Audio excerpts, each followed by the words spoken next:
ایک دفعہ کا ذکر ہے کہ ایک چھوٹے مگر خوبصورت گھر میں ایک آدمی رضوان اپنی 3 بیٹیوں کے ساتھ رہتا تھا۔ تینوں بے حد حسین تھیں۔ بڑی بیٹی کا نام اسما، درمیانی بیٹی کا نام زینیا اور سب سے چھوٹی بیٹی کا نام انابیہ تھا، جو سب سے زیادہ حسین اور دلکش تھی۔ رضوان روزانہ جنگل سے جڑی بوٹیاں اور سبزیاں توڑ کر بازار میں بیچتا اور جو 4 پیسے ہاتھ آتے اس سے گھر کا خرچ چلاتا۔ ایک دن وہ اپنی سب سے چھوٹی بیٹی انابیہ کو اپنے ساتھ لے نکلا۔ وہ دونوں چلتے چلتے ایک باغ میں پہنچے اور سبزیاں توڑنے لگے۔ اچانک بیٹی کی نظر ایک شاندار بینگن پر پڑی، جو نہ صرف موٹا بلکہ غیر معمولی طور پر بڑا اور چمکدار دکھائی دے رہا تھا۔ وہ لپک کر بولی، ابا، یہ دیکھیں، ایسا بینگن میں نے آج سے پہلے کبھی نہیں دیکھا۔ وہ اسے توڑنے ہی لگی تھی کہ زمین کے اندر تھر تھراہٹ سی ہوئی، ہوا میں ٹھنڈک پھیل دی اور اچانک ایک بونا نمودار ہوا اور بولا، تم نے میرے آقا کا دروازہ کیوں کھولا ہے؟ اب تمہیں اندر چلنا ہوگا اور وہی تمہاری سزا کا فیصلہ کریں گے۔ پھر وہ ان دونوں کو زمین کے اندر ایک غار میں لے گیا۔ وہ ایک وسیع کمرے میں پہنچے جس کی دیواریں سفید پتھر کی تھیں اور چھت سے چمکدار قطرے ٹپک رہے تھے۔ انابیہ ڈری سہمی غار کی دیواروں کو دیکھ رہی تھی۔ اسی لمحے ایک دروازہ کھلا اور ایک سفید پرندہ اندر آیا۔ وہ دودھ سے بھرے پیالے میں نہایا، پھر پر جھاڑے اور دیکھتے ہی دیکھتے ایک نہایت حسین نوجوان میں بدل گیا۔ اس کی آنکھوں میں عجیب سی کشش تھی۔ اس نے بونے کی طرف دیکھا۔ یہ لوگ کون ہیں؟ حضور، انہوں نے ہمارا بینگن اکھاڑا ہے اور غار کا دروازہ کھول دیا۔ باپ نے کہا، ہمیں کیا معلوم تھا کہ یہ آپ کا گھر ہے حضور؟ میری بیٹی نے ایک اچھا بینگن دیکھا، اسے پسند آیا اور اس نے توڑ لیا۔ نوجوان کچھ دیر خاموش رہا اور انابیہ کو غور سے دیکھنے لگا۔ وہ ڈری سہمی اسے بہت حسین لگ رہی تھی۔ پھر وہ مسکرا کر مگر حکم دیتے ہوئے بولا، تمہارے پاس 2 راستے ہیں، یا تو میں تمہیں قتل کر دوں یا تم اپنی بیٹی کی مجھ سے شادی کر دو، لیکن گھبراؤ مت، تم جب چاہو اس سے ملنے آ سکتے ہو۔ بوڑھا باپ پریشان ہو گیا، لیکن اب اس کے پاس دوسرا کوئی راستہ نہ تھا۔ نوجوان نے اسے ڈھیر سارے سونے کے زیورات دیے اور وہاں سے رخصت کیا۔ باپ نے بیٹی کو گلے لگایا اور الوداع کہا۔ جب بوڑھا آدمی وہاں سے چلا گیا تو نوجوان نے لڑکی سے نرمی سے پوچھا، تمہارا نام کیا ہے؟ وہ ہچکچاتے ہوئے بولی، انابیہ۔ نوجوان نے مسکرا کر کہا، تو سنو انابیہ، اب تم یہاں کی مالکن ہو، اور اسے وہاں کی تمام چابیاں دے دیں۔ دیکھو انابیہ، تم یہاں جیسے چاہو رہ سکتی ہو، لیکن کبھی میرا نام جاننے کی کوشش نہ کرنا، ورنہ تم نقصان اٹھاؤ گی۔ انابیہ نے ہاں میں سر ہلا دیا، لیکن وہ ابھی بھی غار کی ویرانی کو دیکھ کر گھبرائی ہوئی تھی۔ نوجوان اس کی بے چینی سمجھ گیا۔ پھر وہ اسے غار کے ایک راستے سے جو شاہینوں کے خوبصورت پروں سے بنا تھا باہر لے گیا۔ وہاں اس نے دیکھا کہ ایک شاندار محل کھڑا ہے۔ ملازمین نے اسے خوش آمدید کہا۔ وہ اتنی خوبصورت جگہ تھی کہ انابیہ کی آنکھیں کھلی کی کھلی رہ گئیں۔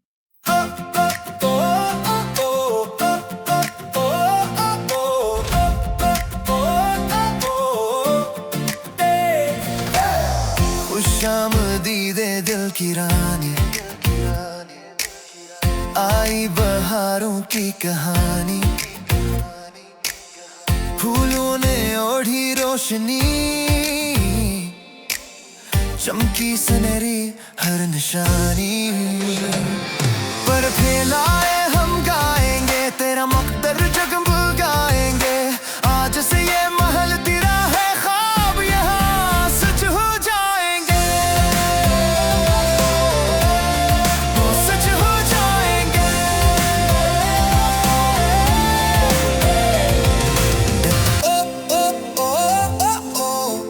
ایک دن جب نوجوان باہر گیا ہوا تھا، انابیہ کی دونوں بہنیں اسے ملنے آ پہنچیں۔ پہلے تو وہ شاندار محل دیکھ کر دنگ رہ گئی۔ انابیہ نے انہیں لذیذ کھانا پیش کیا۔ जब बहनों ने उससे उसके शौहर के बारे में पूछा तो अनाबिया ने कहा कि वो उस बारे में कुछ नहीं जानती, क्योंकि उसने नौजवान से वादा किया था कि वो ये जानने की कोशिश नहीं करेगी कि वो कौन है। लेकिन जब बहनों ने उसे उकसाया तो वो उनकी बातों में आ गई। जब परिंदा वापस आया और नौजवान की शक्ल इख्तियार कर गया तो अनाबिया ने खुद को उदास और बुझा बुझा सा बना लिया। नौजवान ने पूछा, क्या बात है? अनाबिया बोली, कुछ नहीं। बेहतर होगा तुम मुझे बता दो। वो उसे कुछ देर तक सवाल करने देती रही और आखिरकार बोली, ठीक है, अगर आप जानना चाहते हैं कि मैं परेशान क्यों हूँ तो उसकी वजह ये है कि मैं आपका नाम जानना चाहती हूँ। नौजवान ने उसे बताया कि ये इसके लिए बहुत बुरा साबित होगा, लेकिन उसने नाम जानने की जिद की। चुनाचे उसने उसे जमीन पर सोने के तश्त रखने को कहा और अपने पांव धोने लगा। अनाबिया, क्या तुम वाकई मेरा नाम जानना चाहती हो? हाँ। और पानी उसकी कमर तक आ गया, क्योंकि वो एक परिंदा बन चुका था और तश्त में बैठ गया था।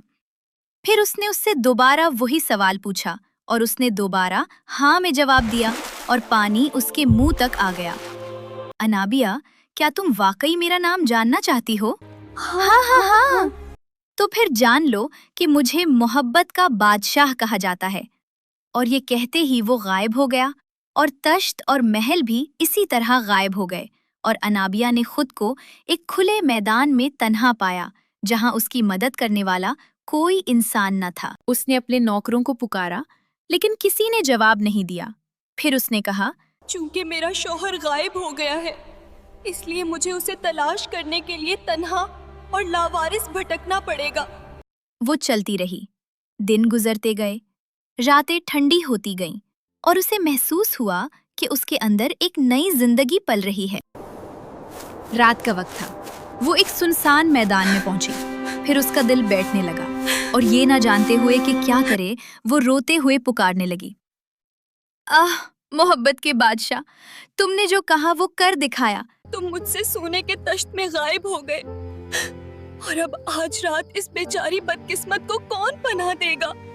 जब वो ये अल्फाज अदा कर चुकी तो एक डाइन नमूदार हुई और बोली,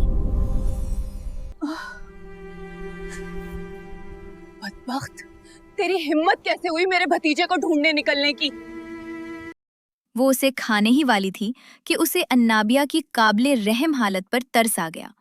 उसने रात उसे अपने घर पनाह दे दी और सुबह उसे रोटी का एक टुकड़ा देकर बोली, जाओ, जंगल के जुनूब में मेरी बहन यानी तुम्हारी सास रहती है, उसके पास जाओ। वही तुम्हें मोहब्बत के बादशाह के बारे में बता सकती है, लेकिन ध्यान रहे वो एक खतरनाक डाइन है। अन्नाबिया डरी सहमी जंगल के जुनूब की जानिब रवाना हुई। जब वो वहां पहुंची तो उसने फिर फरियाद करते हुए मोहब्बत के बादशाह को पुकारा और मोहब्बत के बादशाह की बहन नमूदार हुई और बोली, अनाबिया, जब तक मेरी माँ बाहर है ऊपर आ जाओ। उसने अपने बालों की चोटियां नीचे लटकाईं और उसे ऊपर खींच लिया। फिर उसने उसे कुछ खाने को दिया। इतने में उसकी माँ वहां आ गई। वो बोली, ये कौन है और यहाँ क्या कर रही है? अनाबिया ने डरी हुई आवाज में कहा, मैं मोहब्बत के बादशाह की बीवी हूँ और उसे ढूंढने आई हूँ। डाइन ये सुनकर गुस्से से आग बगोला हो गई। वो उसे खाने ही वाली थी कि उसकी बेटी ने उसे धमकी दी कि अगर उसने ऐसा किया तो वो घर छोड़कर वहां से चली जाएगी।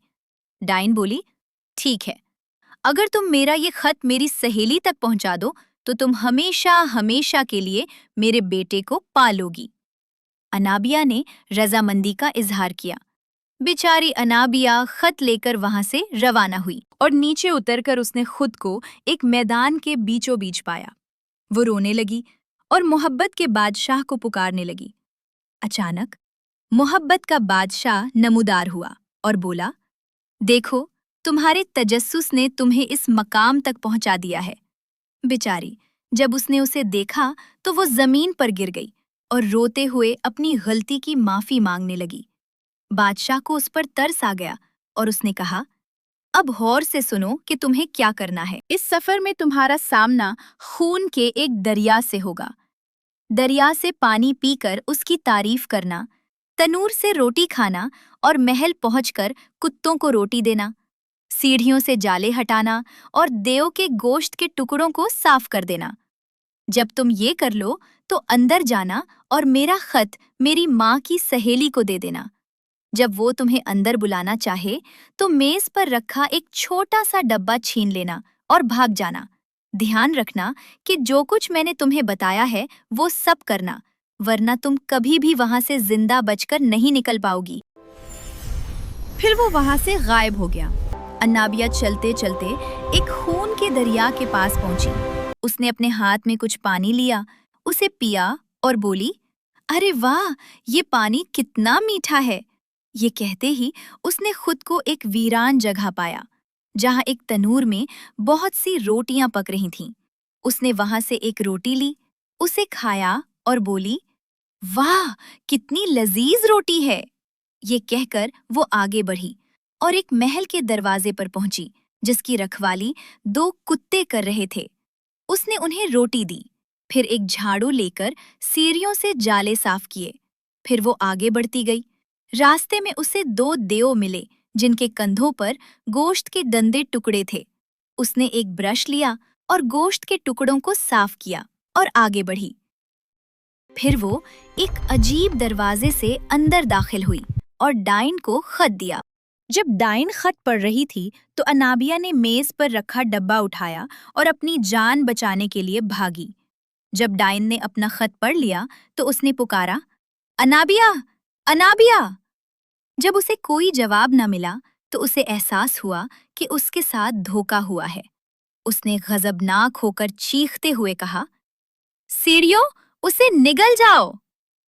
सीढ़ियों ने जवाब दिया, जब से मैं सीढ़ियां बनी हूं तुमने कब मुझे साफ करने की जहमत की। अनाबिया आई और उसने मुझे साफ किया और उन्होंने उसे जाने दिया।